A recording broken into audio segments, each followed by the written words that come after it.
Looking ahead to the MLB Draft, who are some of the college pitchers that have stepped up their game in conference play? Let's talk about it. You are Locked On MLB Prospects, part of the Locked On Podcast Network, your team every day.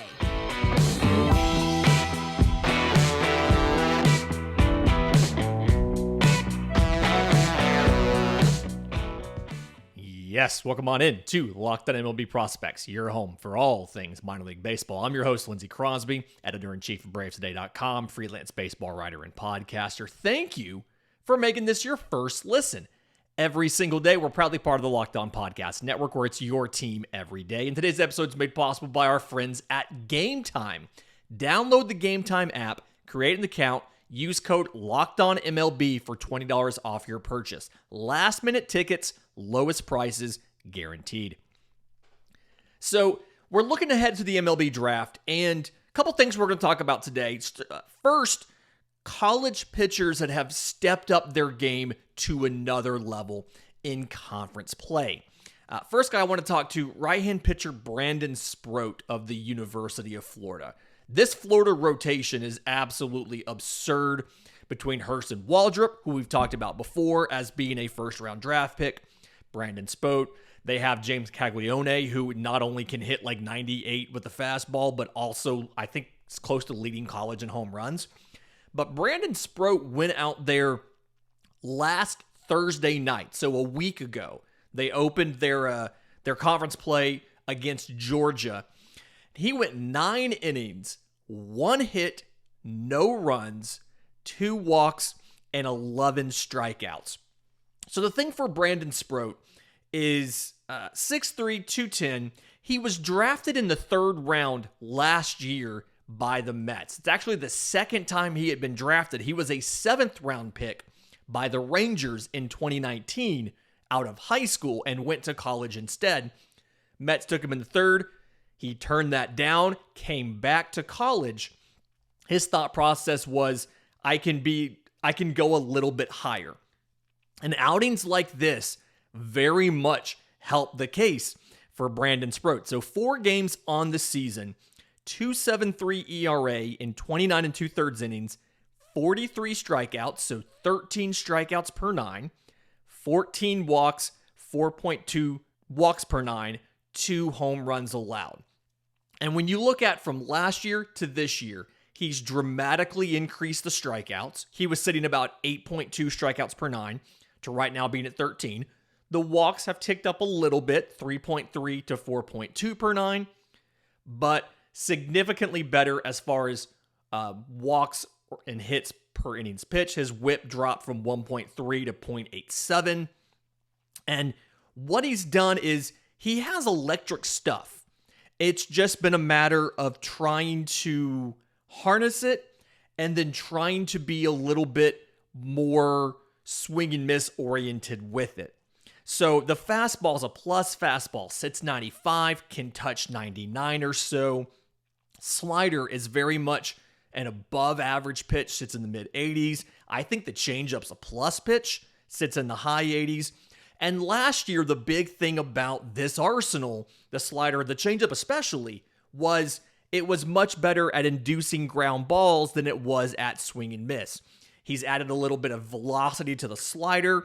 He's got the fastball. The shape is still a little bit not as efficient as you would like, but the velocity is better. The control of it's a little bit better. And so it feels like this is now, he's gone from a ground ball pitcher to a swing and miss pitcher. It's a big step in the development. We've talked about this before. A lot of pitchers at the University of Florida don't seem to take these jumps. This is one where Brandon Sproat absolutely has. And if he continues doing what he did in conference play, he's going to vault himself into a 1st round pick versus a 3rd round pick. I do want to see, it's really small and pedantic. He has a curveball that very much is just a get me over curve. He'll throw it maybe once an inning to try to steal an early strike. I'd love to see him improve that a little bit, although that definitely is the 4th pitch. So that's just kind of splitting hairs at this point.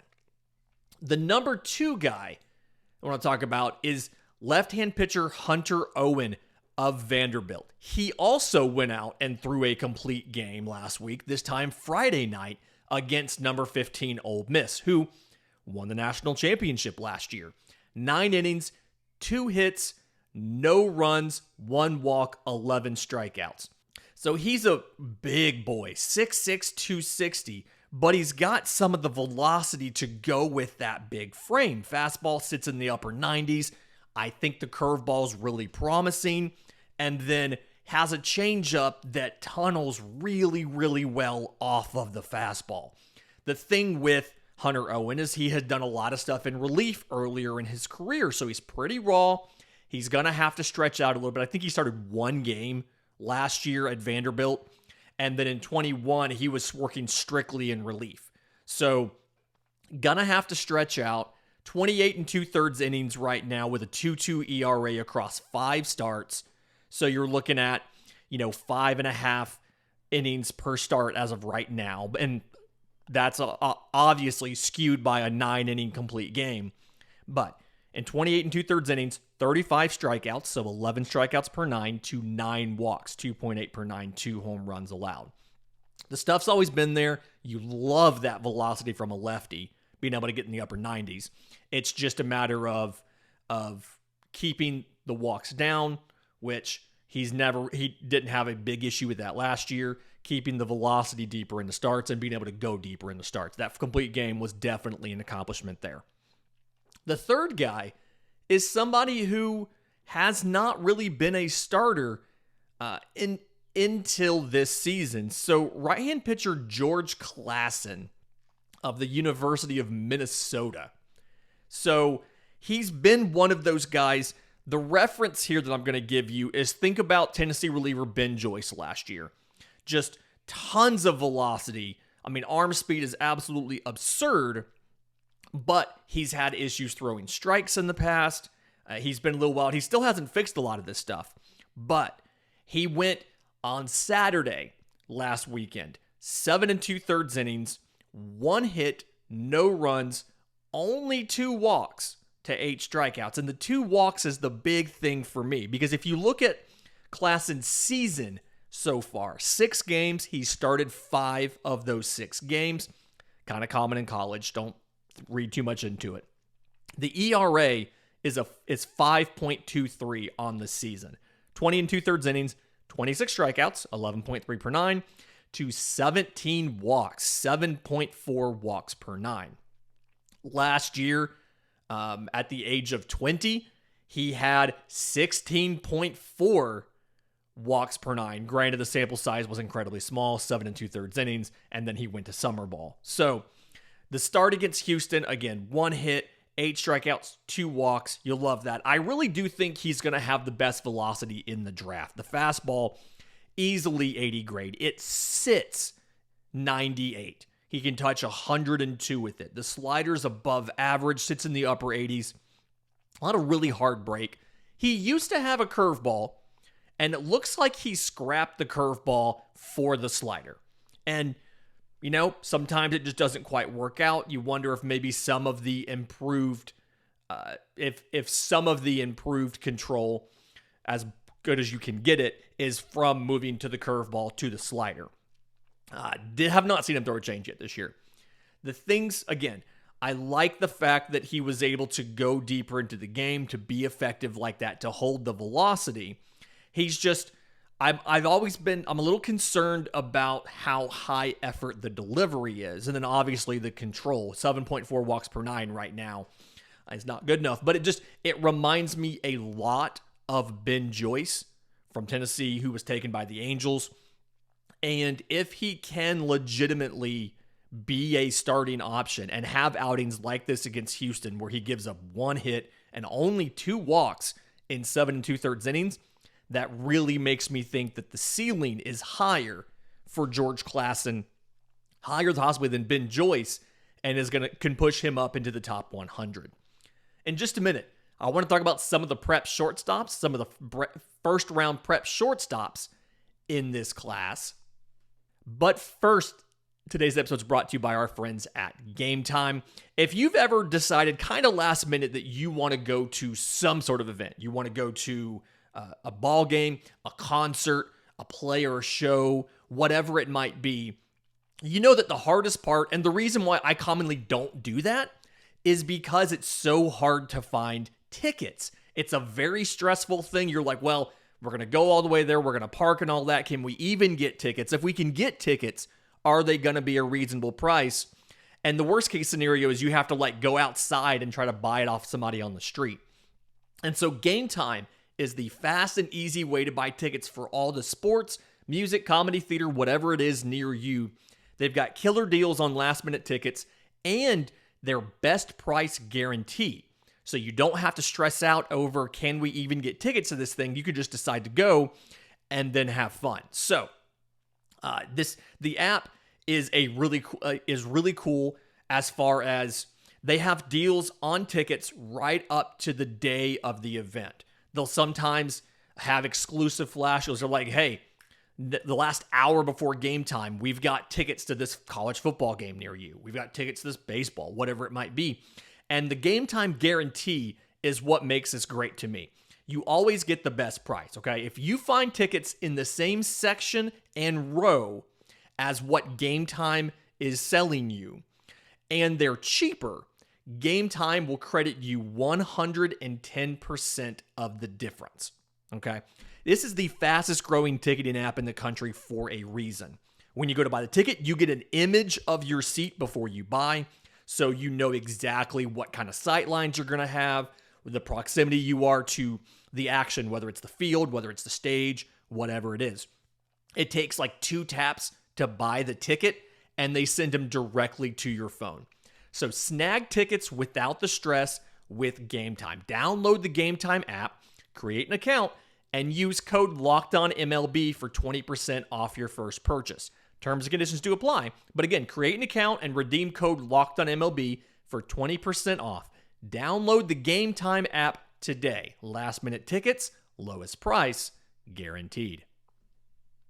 Okay, looking at some of the prep shortstops in this class, there's 3 guys, and keep in mind, there's no consensus on where anybody should be. The baseball draft is so different from football and everything else, and we've got a great section in the third, a great piece in the third segment talking about draft models and how teams figure out slotting and all of that stuff. But some of the guys that are seen as first-round prep shortstop options now, there's 3 I want to get to. The first one is shortstop Arjun Nimmala. I am probably getting that wrong, but so it looks like Arjun Nimmala.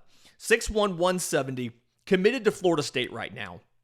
And one of the reasons he's going to be popular in the models and is going to end up being one of the first shortstops taken is, one, he's only going to be age 17 at the draft, okay? He's going to have a lot of projection because of the physical development available. He's added, on some of the showcase stuff this spring, you can see he's added some strength in the lower half, but he still has the ability to add plenty of core strength, which helps with the rotation. So you're already kind of projecting him as having plus raw power. Now, when you think about the physical gains that he's going to make, you should be able to look at an impact left side of the infield, shortstop, or third baseman. There are some questions about the overall ceiling of the hit tool. He's power over hit right now, and obviously your power tool is only as good as your hit tool, but I have seen scouts who call his hit tool at least average. And so depending on the development of the hit tool, you could see Nimmala being either a power slugging third baseman or sticking at shortstop. The defense is considered to be plus. The question is, range-wise, as he continues to do that lower body growth, add a little bit more size, does it back the range up enough where you decide you want to move him to third? So best case scenario, you're looking at a shortstop that can hit for both power and average and can be, like a 30-plus home run kind of guy. And assuming he makes it, that's the big caveat here. We just automatically assume they do. The worst case projection on this is you're looking at a third baseman or a left fielder with plus power, but questions about how does the hit tool limit the overall ceiling, but still somebody with a good arm that is able to make an impact. And then the fun fact about him is he got some of the contact ability. He played cricket as a kid. So we don't see a lot of guys with a background in cricket, I feel like, and it's just kind of an interesting little fun point there. Another first-round shortstop we're looking at, Colt Emerson, 6 foot 185, currently committed to Auburn, won't turn 18 until just after the draft, like the week of the draft he turns 18. But right now, kind of seen incredibly quick hands and absolutely a plus hitter who really works gap to gap. He can pull something to get the power into it. He's done really well in the showcases. He's a lefty hitter, was playing third base for the under-18 World Cup team, which I think won a gold medal. And so has done really well against spin, has done really well against velocity on the showcase circuit and in the World Cup. And another guy, I think the power tool is higher than the hit. The hit tool is higher than the power tool right now. Wow. The hit tool's probably a plus, the power tool's above average. And then there is a little bit of question about defense. The arm is above average. The speed is probably average or so. And so you're looking at best case scenario, a shortstop who contact over power, but pull side has enough to send 15 home runs out, 15, 20 home runs. And then in a worst case scenario, again, assuming he still makes it like we always do, you're looking at a guy who is going to play third base and, again, has an above average arm. So defensively, he should be above average to plus.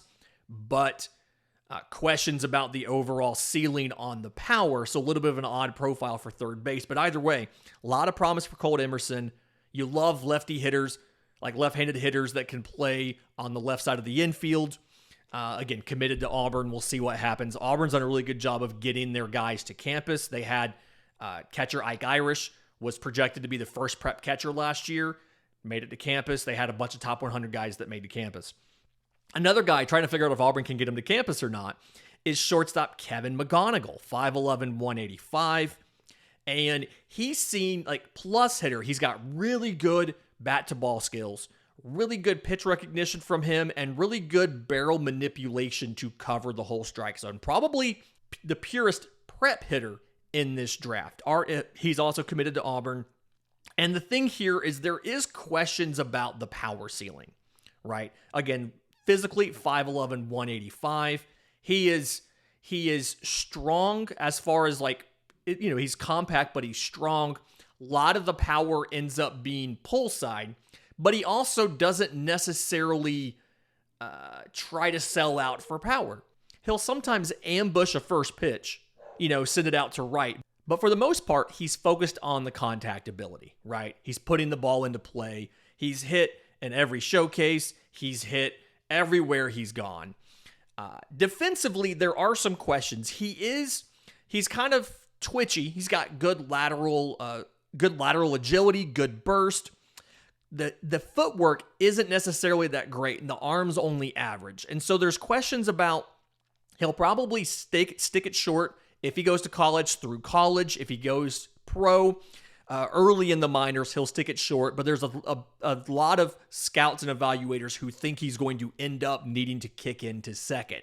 And so if he does, he'll be a contact-oriented second baseman, should be able to give you above average to maybe plus defense at second base, can probably give you average defense at short. But again, good contact ability, should be able to contribute positively to your team. Definitely seen as a first-round talent. Question's going to be, given Auburn's track record, they're probably going to get one of those guys to campus. The question's just which one, Colt Emerson or Kevin McGonigle. In just a second, I've got one of the most interesting and just fascinating articles that I've read about the MLB draft in a long time, breaking down some of the draft models, what goes into those and how they make them, and how smart organizations use them to maximize value in the middle rounds. But first, today's episode is brought to you by our friends at FanDuel. The NCAA tournament is heating up. Now is the perfect time to download FanDuel, America's #1 sportsbook. New customers get a no-sweat first bet, up to $1,000 back in bonus bets if your first bet doesn't win. Just download the FanDuel Sportsbook app. Safe, secure, super easy to use. You can bet on everything. Core markets like the spread, the money line, what's the total going to be.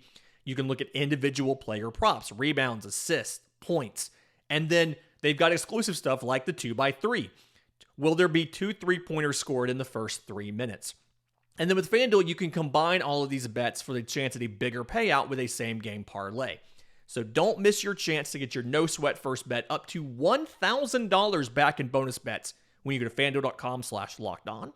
That's FanDuel.com/lockedon to learn more. Make every moment more with FanDuel, the official sportsbook of the Locked On Podcast Network. I read a really interesting piece this week over at ProspectsLive.com, and it broke down in an MLB draft war room where a team is making their selections. How do they go about making those picks? What factors are they looking at? How do the models work? And what breaks the ties? And all of this comes back to a newer podcast called Overslot. It is hosted by Prospects Live MLB Draft Director Joe Doyle. And he has great relationships, great reputation within the MLB draft industry. And so partly because of that, I think they've put out, they've put out something like 10 or 11 episodes. And they've already had GM Jerry DiPoto of the Seattle Mariners. They've had GM Bill Schmidt of the Colorado Rockies on. They've had Vice President of Baseball Operations Mike Elias of the Orioles. And then later, Baltimore Orioles scouting director Brad Ciolek on the show, as well as some of the top picks. We talked about Max Clark in here before, the top prep outfielder, who's going to be probably a top 5 pick. He's been on the show. Just a lot of really, really good guests on there. But one of the things that I noticed that they've talked about recently, and one of the new writers at Prospects Live wrote this up, is about how these organizations make their decisions for the MLB draft. What they use as far as what goes into the model, and then how they take the output from the model and tweak it. So obviously the draft model is all of the collected data that you have about these different prospects. When these prepsters go to these showcases, you get the TrackMan and Rapsodo data on the pitches that were thrown, the balls that were hit, and all of that. And then college, they have all of that TrackMan and Rapsodo data from there, and they plug in all of the available stats, measurements, whatever it is that they think is predictive or descriptive into the model. And then everything is weighted, and every organization weights it differently. They have different stats that they believe in. Sometimes they create their own. Sometimes they use the publicly available information, but every organization weights it differently. They stick it into the model, which is really just an algorithm, and then it gives out an order. And that order may be looking at different things, right? Some of them may estimate this is what this guy will produce in wins above replacement at the major league level. Some of them may produce this is the dollar amount over, this is the excess value dollar-wise that this player would be worth versus signing a free agent. It's different for every organization. Some of them will just have their own acronym for their own metric. But the point is, it'll spit out a number for the player and give a ranking of the players that are available. And then that's where the traditional scouting personnel and the information comes into play. You don't really need the models for your first round pick. For the most part, these guys, we've all identified who these players are. We all know, we all know that Chase Dollander is a first-round draft pick out of the University of Tennessee. We all know he's going to be a good pitcher in the pros. provided that he makes it. Again, that's just the understanding with any possible player. This is really good for the organizations that are looking for excess value in the middle rounds and late rounds of the draft, right? And this is where a good organization can separate themselves from a bad organization as far as the quality of the data that they're inputting, the quality of the model that they've built, and their willingness to integrate traditional scouting information with all of the analytical stuff. The two biggest things that influence that list once it comes out of the model, one is the signability and two is the makeup. And both of those things are not things you can get from databases. The signability, obviously, that comes from conversations with the prospect, with the prospect's agents and their family and all of that. Because the hard part about signability, it's not just the price to sign that prospect, right? It is the price to sign that prospect and how that impacts the rest of your draft pool. Because I'll remind you, every draft pick is assigned a slot value. And you can go over or under slot to sign to sign your players. But if you don't sign the player, you lose the dollar amount of that slot value from your total pool. So Brandon Sproat not signing with the Mets in the third round last year, they lost the value of the 90th overall pick from their pool.